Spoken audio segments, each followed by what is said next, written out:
وأحسن منك لم تر قط عيني وأجمل منك لم تلد النساء خلقت مبرأ من كل عيب خلقت مبرأ من كل عيب كأنك قد خلقت كما تشاء كتاب أنزلناه إليك مبارك ليدبروا آياته وليتذكر أولو الألباب۔ یہ کتاب برکت والی ہے جسے ہم نے آپ کی طرف نازل فرمایا ہے تاکہ دانش مند لوگ اس کی آیتوں میں غور و فکر کریں اور نصیحت حاصل کریں۔ استغفر اللہ الذی لا الہ الا هو الحی القیوم واتوب الیہ۔ اللہم صلی علی سیدنا محمد معدن الجود والکرم علیہ وسلم۔ سامعین و ناظرین اکرام، السلام علیکم ورحمۃ اللہ وبرکاتہ۔ سامعین اکرام، سورہ مومن آیت نمبر 60۔ آج کا موضوع، کیا ہم اللہ تعالیٰ کے احکامات کے سامنے سر جھکانے کے لیے تیار نہیں ہیں؟ اس کے ساتھ سامعین اکرام آج کے سبق کا آغاز کرتے ہیں۔ سب سے پہلے گزشتہ سبق کا اعادہ ہوگا۔ ان الساعة لآتية لا ريب فيها ولكن اكثر الناس لا يؤمنون۔ بے شک قیامت ضرور آنے والی ہے، اس میں کوئی شک نہیں، لیکن اکثر لوگ یقین نہیں رکھتے۔ سامعین اکرام، سورہ مومن آیت نمبر 60۔ وقال، اور کہا، ربکم، تمہارے رب نے، ادعونی، مجھ سے مانگو، استجب لکم، میں تمہاری دعا قبول کروں گا۔ ان الذین یستکبرون عن عبادتی، جو لوگ تکبر اختیار کرتے ہیں میری بندگی سے، سیدخلون جہنم داخرین، جلد ہی وہ جہنم میں داخل ہوں گے، ذلیل ہو کے، داخرین ذلیل ہو کے۔ جو لوگ میری عبادت سے سرکشی کرتے ہیں عنقریب وہ داخل ہوں گے ذلیل ہو کے جہنم۔ سامعین اکرام، بہت مرکزی آیت ہے، اور نہ صرف یہ کہ یہ اس وقت کے مکے کے مشرکوں کے لیے تھی، بلکہ آج ہمارے لیے بھی ہے۔ اور اس کا ترجمہ آپ نے سنا، اس میں اللہ تعالیٰ فرماتا ہے، وقال ربکم ادعونی، کہا تمہارے رب نے مجھ سے دعا مانگو، مجھے پکارو، ادعونی، مجھے پکارو، استجب لکم، میں تمہاری دعاؤں کو قبول کروں گا۔ یعنی سامعین کرام، شرک کی ابتدا کیسے ہوتی ہے؟ تھوڑا سا اگر یہ اس پہ میں مضمون بیان کروں، شرک کی ابتدا ہوتی ہے غیر اللہ سے توقعات اگر آپ وابستہ کر لیں اور اللہ کو بھول جائیں۔ یہ مضمون میں آج کے اپنے لیے بیان کر رہا ہوں، میں خود بھی اس میں شامل ہوں۔ اور بات یہ ہے کہ شرک کی ابتدا ایسے ہوتی ہے کہ آپ غیر اللہ سے مانگنے لگتے ہیں اور اللہ سے امید منقطع کر لیتے ہیں، تو پھر ما سوی اللہ سے پھر آپ مانگتے ہیں۔ یہ ایک بنیادی میں نے جملہ بولا ہے سامنے کرام، مرکزی مضمون ہے۔ شرک کی ابتدا ایسے ہوتی ہے۔ وہ اکثر میں آپ کو شعر بھی سناتا رہتا ہوں نا، کہ بتوں سے تجھ کو امیدیں اور خدا سے نو امیدی، مجھے بتا تو صحیح اور کافری کیا ہے۔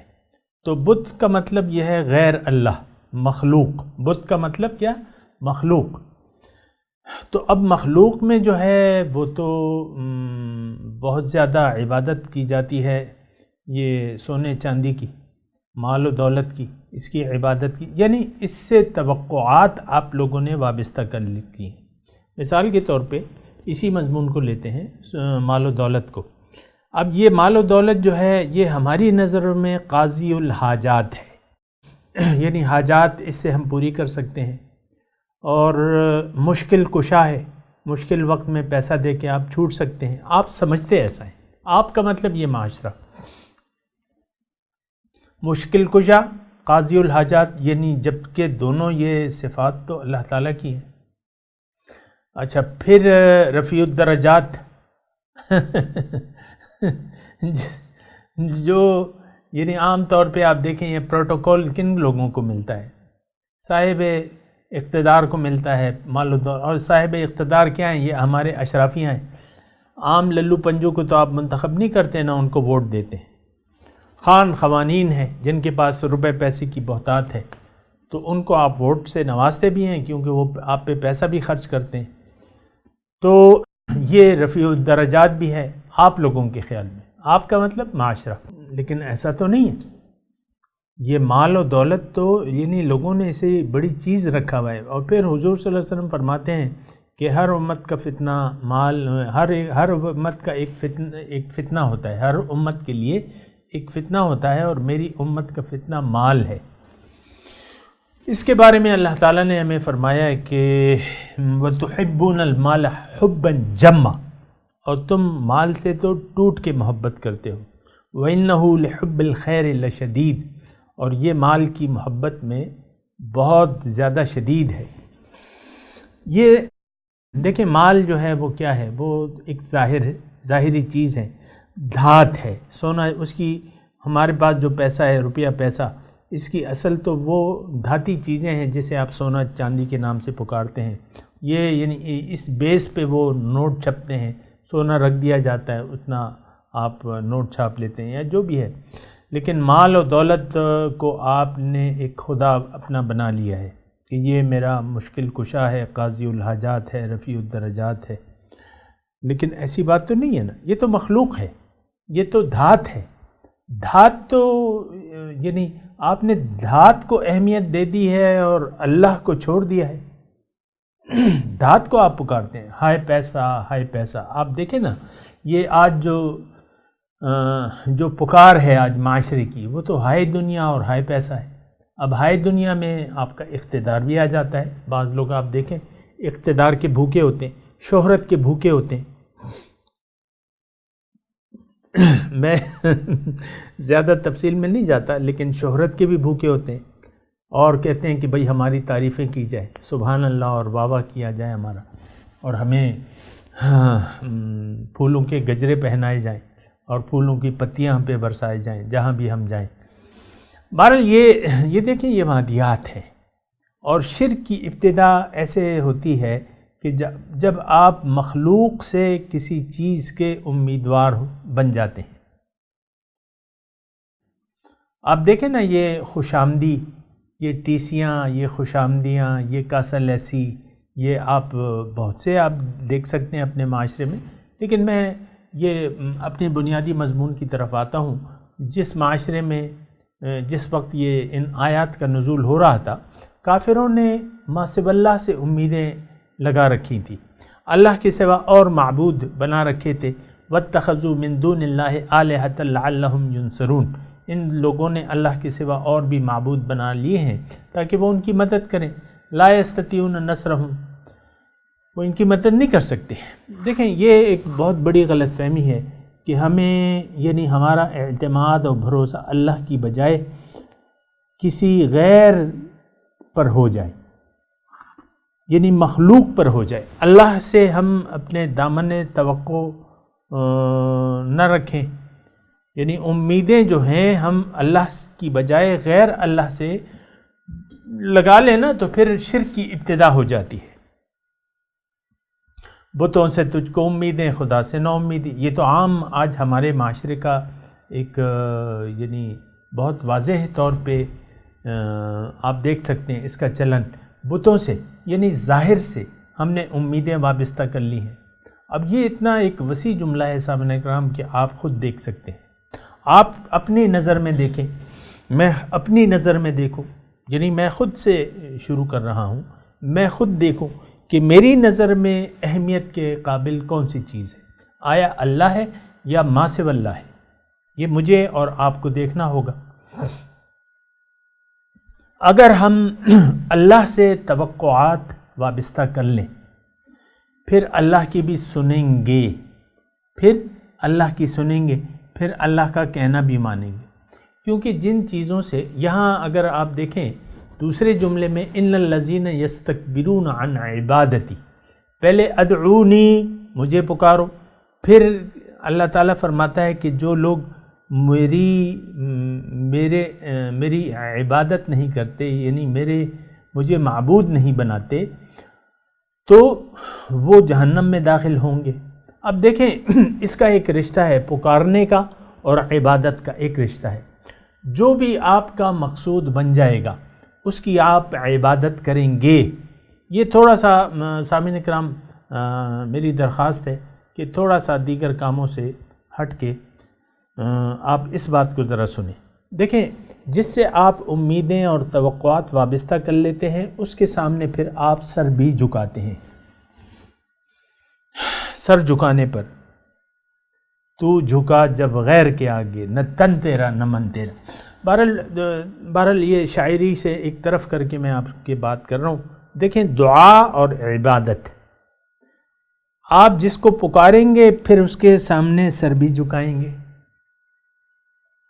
اس سے توقع بھی رکھیں گے، اس سے توقع رکھیں گے، پھر اس کے تقاضوں پر بھی چلیں گے۔ اب دنیا داری کے جو تقاضے ہیں وہ بھی آپ پھر اپناتے ہیں، بھئی یہ ہماری ظاہر داری ہے، یہ دنیا داری ہے، یہ کرنی ہے، یہ ہم کریں گے، یہ یعنی اس کے اگرچہ اللہ تعالیٰ کے احکامات کے خلاف بھی ہو لیکن ہم اپنی دنیا داری کو نبھائیں گے۔ اور یہ میں اس کا عملی شاہد ہوں سامعین کرام کہ عزت آپ سمجھتے ہیں کہ اپنی ذاتی عزت کو آپ لے لیتے ہیں اور اپنی حیثیت کو لے لیتے ہیں، پھر اس کے لیے پھر آپ ایسے ایسے کام کرتے ہیں جو نہیں کرنے۔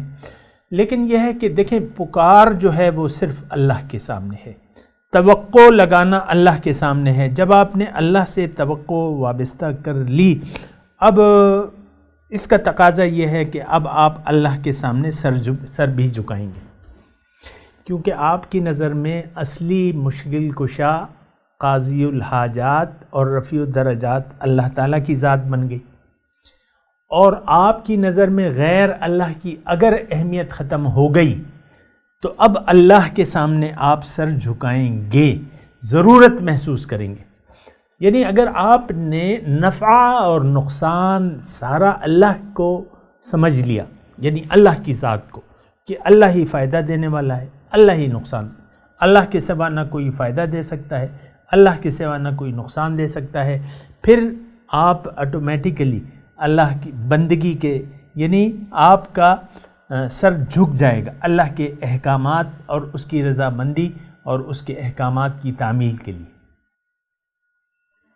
یہ دیکھیں پکارنا یعنی جس سے آپ توقع، دوبارہ میں اگر یہ مضمون آپ کے سامنے تھوڑا سا وہ کر دوں نا، دیکھیں آپ نے اگر اللہ سے توقعات وابستہ کر لی اور یقین کر لیا کہ اللہ ہی نفع اور نقصان دینے والی ذات ہے، پھر آپ اللہ ہی کو پکاریں گے، اللہ ہی سے مدد مانگیں گے۔ ایاک نعبد و ایاک نستعین، ہے نا سورہ فاتحہ میں آپ پڑھتے ہیں نا، ایاک نعبد، اے اللہ تعالی ہم تیری ہی عبادت کرتے ہیں اور تجھی سے مدد مانگتے ہیں۔ تو جب مدد کے طالب آپ کا یقین آ گیا، سامعین کرام تھوڑی سی توجہ، ہو سکتا ہے ایک تو میں یعنی اتنا خطیب بھی نہیں ہوں کہ آپ کو اپنی باتیں اچھے طریقے سے، ہو سکتا ہے میری یعنی باتوں میں مربوط نہ ہوں، لیکن جو میں کہنا چاہ رہا ہوں نا وہ یہ ہے کہ اللہ کی ذات پر اگر ہمارا یقین پیدا ہو گیا تو ہم اسی ہی پکاریں گے۔ یہاں بھی مطالبہ یہی ہے، وَقَالَ رَبُّكُمُ ادْعُونِي أَسْتَجِبْ لَكُمْ، مجھے پکارو میں تمہاری دعائیں قبول کروں گا۔ یہ طاقت مجھ میں ہے، نفع اور نقصان یہ سب میرے ہاتھ میں ہے، ساری طاقت میرے ہاتھ میں ہے، سارے کاموں کا انجام۔ وَإِلَيْكَ يَرْجَعُ الْأَمْرُ كُلُّهُ، ہر کام کا انجام اللہ کے ہاتھ میں ہے، ہر چیز اللہ کے ہاتھ میں ہے۔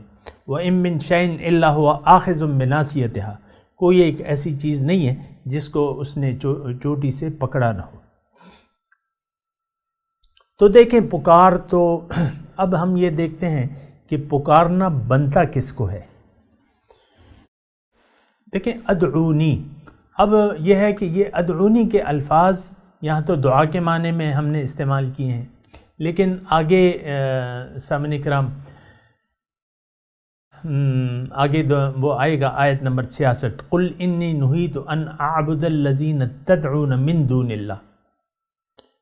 آپ ان سے کہیے کہ مجھے تو بھئی روکا گیا ہے، انی نہیت ان اعبد الذین تدعون من دون اللہ، کہ میں عبادت کروں، بندگی کروں ان ہستیوں کی جن کو تم پکارتے ہو اللہ کے سوا، لما جاءنی البینات، جبکہ میرے پاس بینات آ گئی، واضح دلائل آ گئے، وَأُمِرْ، تو مجھے تو حکم دیا گیا ہے ان اسلم لرب العالمین، کہ رب العالمین کے سامنے سر جھکا دوں۔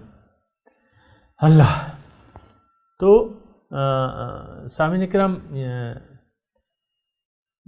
یہ اگر اس لحاظ سے، یعنی یہ دعا کو اگر ایک اور لحاظ سے اگر آپ دیکھیں اور سمجھنے کی کوشش کریں تو وہ میں آپ کو بتا رہا ہوں کہ اللہ تعالیٰ نے فرمایا ہے کہ ادعونی، مجھے پکارو، یعنی ساری توقعات مجھ سے وابستہ کر لو، میں ہوں اصل میں، میری ذات ہے، دینے والی روکنے والی میری ذات ہے، مجھ سے مانگو، استجب لکم، میں تمہاری دعائیں قبول کروں گا۔ اب یہ پکارنا جو ہے یہ لہو دعوت الحق، دوسری جگہ یہ آیت آئیے کہ پکارنا تو حق اسی کو بنتا ہے، حق پکارنا، سچا پکارنا اسی کو بنتا ہے۔ افسوس کی بات یہ ہے سامعین کرام کہ ہماری پکار کا رخ جو ہے، ہم نے اپنا رخ جو ہے مٹیریل کی طرف کر لیا ہے۔ بہت افسوس سے یہ کہنا پڑتا ہے، ذات جو حقیقی مالک ہے، جو طاقت جس کے ہاتھ میں سب کچھ ہے اور تمام خزانے، وَلِلَّهِ خَزَائِنُ السَّمَاوَاتِ وَالْأَرْضِ، سارے آسمانوں اور زمین کے خزانے اللہ کے پاس ہیں، اور اللہ تعالیٰ تو سامعین کرام ایسی ذات ہے کہ خزانے وزانے تو اس کے سامنے کوئی چیز ہی نہیں ہے۔ یہ ساری کائنات کو مثال کے طور پہ عرض کر رہا ہوں، ہمیں تو اس کی طاقت کا اندازہ نہیں ہے نہ ہم سوچتے ہیں یہ جو ڈائمنڈ میرے خیال سے زیادہ وہ ہوتا ہے، پلاٹینیم، ڈائمنڈ، یہ ساری کائنات کو پلاٹینیم بنا دے، ڈائمنڈ کا بنا دے، ایسی ہزار کائناتیں اور بنا دے۔ یہ خزانہ یہ بہت چھوٹا لفظ ہے، لیکن استعمال تو ہم کرتے ہیں، قرآن نے بھی استعمال کیا ہے، تو یہ ہمارے ذہن کے نزدیک، کیونکہ ہم خزانے جو ہیں اس کا لفظ استعمال کرتے ہیں۔ اللہ تعالیٰ کا تو اللہ ذات ایسا ہے، ذات ایسی ہے جو ہر چیز پر قادر ہے، ان اللہ علی کل شیء قدیر۔ اب تمام طاقتیں اگر ہم یقین کر لیں تو پھر ہم اسی کو پکاریں گے، اسی کی طرف دیکھیں گے، تجھے ہی دیکھنا، تجھے ہی سننا، تجھ میں گم ہونا۔ سبحان اللہ، کہیے سبحان اللہ۔ تو اللہ کی طرف دیکھیں رخ کرنا چاہیے، اللہ سے جو حقیقی ذات ہے نا سامنے کرام، اس سے اپنی امیدوں کا دامن، یعنی اس کے دامن سے جڑ جانا چاہیے، اس کے دامن کو پکڑ لینے، اس سے اپنی امیدیں وابستہ کر لینا چاہیے۔ اور یہاں مطالبہ بھی ہو رہا ہے، وَقَالَ رَبُّكُمُ ادْعُونِي أَسْتَجِبْ لَكُمْ، مجھے پکارو، مجھ سے مانگو، میں دوں گا، میں تمہاری دعائیں قبول کروں گا۔ یہ غیر اللہ تو یعنی مخلوقات میں تو کوئی ایسا ہے نہیں، اول تو طاقت نہیں ہے کسی میں، مخلوق میں کوئی اپنی ذاتی صفت ہے ہی نہیں۔ یہ ایک بات جو ہے نوٹ کر لیں، مخلوق اس میں ذاتی صفات کسی میں کوئی صفت نہیں ہے ذاتی، سب عطائی ہیں، اللہ تعالیٰ کی عطا کردہ ہیں۔ تو مانگنا جو ہے اللہ سے بنتا ہے. پھر جو اللہ تعالیٰ نے جس کو جو دیا ہے، انما انا قاسم واللہ یعطی، میرے آقا فرماتے ہیں کہ میں دینے والا ہوں اور اللہ عطا کرنے والا ہے. تو ٹھیک ہے، حضور صلی اللہ علیہ وسلم سے بھی آپ مانگ سکتے ہیں، ان سے بھی یعنی اللہ تعالیٰ نے ان کو جو دیا ہے، آپ اللہ کے واسطے سے ان سے بھی توقع لگا سکتے ہیں کہ اللہ کے رسول کی رضا اور اللہ کی رضا ہے. یہ بات نوٹ کر لیں، لیکن میں وہ اختلافات میں نہیں جاتا، لیکن میں یہ کہہ رہا ہوں کہ یہاں صرف لہو دعوت الحق ہے، مانگنا اس سے ہے بنیادی طور پہ. تو پھر تو جب مخلوقات کی بات آتی ہے، ہم ایک دوسرے سے امداد طلب کرتے رہتے ہیں کہ مجھے یہ دے دو، وہ دے دو. یہ نہیں، اس میں بحث میں نہیں پڑتا، لیکن ہر ایک مخلوق کے پاس جو کچھ ہے وہ عطائی ہے، ذاتی نہیں ہے. تو پکارنا جو ہے وہ اس کو بنتا ہے، اللہ کو. اور یہ یقین کر لینا، جب آپ یہ یقین کر لیں گے کہ اللہ تعالیٰ میری بات سنتا ہے اور میری دعاؤں کو قبول کرنے والا بھی ہے، اس کی میں تفصیل میں نہیں جاتا. دعاؤں کا ایک الگ پھر وہ ہے موضوع. کوئی دعا رد نہیں ہوتی، یہ ایک بات نوٹ کر لیں بنیادی. کوئی دعا رد نہیں ہوتی. پھر قبولیت کے اپنے اپنے طریقہ کار ہیں، اسباب ہیں، اس کی بحث میں نہیں جا رہا. لیکن بنیادی یہاں مضمون یہ ہے کہ ادعونی استجب لکم، مجھ سے مانگو، میں سنوں گا بھی اور قبول بھی کروں گا، تمہیں عطا بھی کروں گا. تو اچھا، اب جب آپ نے آپ کا یقین کر لیا کہ اللہ ہی ہے دینے والا، تو پھر اللہ کی ہی سنیں گے آپ. اللہ کے حکم کے سامنے سر جھکانا پڑے گا، جھکا دیں گے آپ. یہ نہیں مجبوری سے نہیں، پھر خوشی سے آپ اس کے حکم کو تسلیم کر لیں گے اور کہہ دیں گے کہ سر تسلیم خم ہے جو مزاج یار میں آئے. ہاں، تو پھر اچھا، اب جو لوگ نہیں پکارتے، لہو دعوت الحق، پکارنا تو اسی کا بنتا ہے. اب جو لوگ نہیں پکارتے، اب اس کا وجہ کیا ہے کہ غیر اللہ پہ انہوں نے امیدیں وابستہ کر لی ہیں.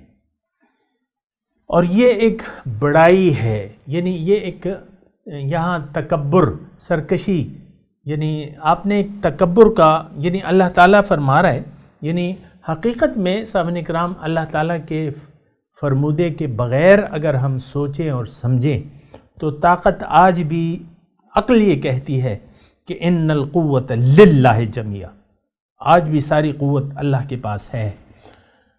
اب جب انسان غیر سے توقعات وابستہ کر لیتا ہے تو اس کا مطلب یہ ہے کہ اللہ کی جو بڑائی ہے اس نے اس کو فراموش کر دیا. اللہ اکبر، اللہ بڑا ہے. جب اللہ بڑا ہے، سب کچھ اللہ ہے، تمام طاقتوں کا منبع اللہ تعالیٰ کی ذات ہے، تو اسی کی طرف دیکھنا چاہیے، اسی کو سننا چاہیے، اسی کے سامنے سر جھکا دینا چاہیے. جو لوگ اللہ تعالیٰ کے حکم کے سامنے سر جھکانے کو تیار نہیں ہیں، اس کا مطلب یہ ہے کہ وہ تکبر میں مبتلا ہیں. تکبر کیا؟ کہ آپ اپنی رائے کو اہمیت دیتے ہیں، اپنی سمجھ کو فوقیت دیتے ہیں. تو جب آپ اپنی سمجھ کو فوقیت دینے لگیں تو اس کا مطلب یہ ہے کہ آپ کبر میں مبتلا ہو گئے. کبر، بڑائی، اپنی رائے کو آپ اہم سمجھتے ہیں. یہاں تو اللہ تعالیٰ فرما رہا ہے کہ تمام طاقت میرے پاس ہے، مجھ سے مانگو، میں دعا قبول کروں گا، میں تمہاری فریاد سنوں گا، میں تمہاری مشکلیں ہٹاؤں گا، میں تمہاری یعنی درجوں کو اونچا کروں گا، رفیع الدرجات. لیکن اگر آپ یہ تسلیم نہیں کرتے تو یہ تکبر ہے. یہ ایک بات نوٹ کر لیں سامنے کہ اگر ہماری امیدوں کا مرکز اللہ نہیں بن رہا تو پھر یہ ایک قسم کا تکبر ہے. تو اللہ تعالیٰ فرما رہا ہے کہ ان الذین یستکبرون عن عبادتی، سیدخلون جہنم داخرین، جو لوگ بھی میری بندگی سے سرکشی اختیار کرتے ہیں، سرکشی یا تکبر اختیار کرتے ہیں، یعنی میرے سامنے، میرے احکامات کے سامنے سر نہیں جھکاتے۔ اصل میں سامعین کرام سر جھکانا جو ہے، انسان کا اللہ کے سامنے سر جھکا دینے میں انسان کی اپنی کامیابی ہے۔ عاجزی اختیار کر لینا اللہ کے سامنے، اس میں انسان کی اپنی کامیابی ہے۔ تکبر کی روش کو چھوڑ دینا، اس میں انسان کی کامیابی ہے۔ اپنے آپ کو عاجز بندہ تصور کر لینا اور اپنا سر حکم الہی کے سامنے جھکا دینا، یہ اس میں انسان کی اپنی کامیابی ہے، اور اللہ تعالیٰ بھی اس سے راضی ہوتا ہے۔ جب اللہ تعالیٰ کسی سے راضی ہو جائے تو پھر اس کو اللہ تعالیٰ اپنے فضل سے جنت عطا کرتا ہے۔ ایک بات نوٹ کر لیں، جس نے اپنے مولا کو راضی کر لیا تو یقیناً اللہ کا وعدہ ہے کہ اسے جنت میں داخل کرے گا۔ جنت یہ الگ بات ہے کہ ہمارا تو نہ جنت پر یقین ہے نہ دوزخ پر، وہ ایک الگ بات ہے، لیکن جو لوگ اللہ کی بندگی سے تجاوز کرتے ہیں، یستکبرون عن عبادتی، عام طور پہ سامعین کرام آج جو معاشرہ ہے یہ اللہ کی بندگی یا اللہ کے سامنے سر جھکانے کے لیے تیار نہیں ہے حقیقی طور پہ۔ یہ کہتے ہیں نہیں، میری رائے، میرا خیال یہ ہے، میں ایسا سمجھتا ہوں یا سمجھتی ہوں، یہ بندگی نہیں ہے، یہ تکبر ہے سامنے۔ اگر کوئی ایسا کرتا ہے تو پھر ان کا انجام کیا ہے؟ سیدخلون جہنم، یہ ذلیل ہو گئے۔ یہاں تو اس نے اپنے آپ کو بڑا سمجھا، حقیقت میں یہ بڑا تو نہیں تھا، اللہ بڑا ہے، اس نے اپنے آپ کو سمجھ لیا۔ اب جو بھی یہاں تکبر کی روش اختیار کرے گا، اللہ تعالیٰ اس کو روز قیامت جہنم میں داخل کرے گا، یہ اللہ تعالیٰ کا وعدہ ہے سامعین کرام۔ تو صرف یہ ہے کہ دیکھیں، سچ کو آپ اگر سچ نہ سمجھیں یا اس پر کان نہ دھریں تو ایک دن ضرور اس کے نتائج کا آپ کو سامنا کرنا پڑے گا۔ میں تلاوت کرتا ہوں، میرے ساتھ دہرائیے۔ اعوذ باللہ من الشیطان الرجیم، بسم اللہ الرحمن الرحیم۔ وقال ربكم ادعوني استجب لكم ان الذين يستكبرون عن عبادتي سيدخلون جهنم داخرين۔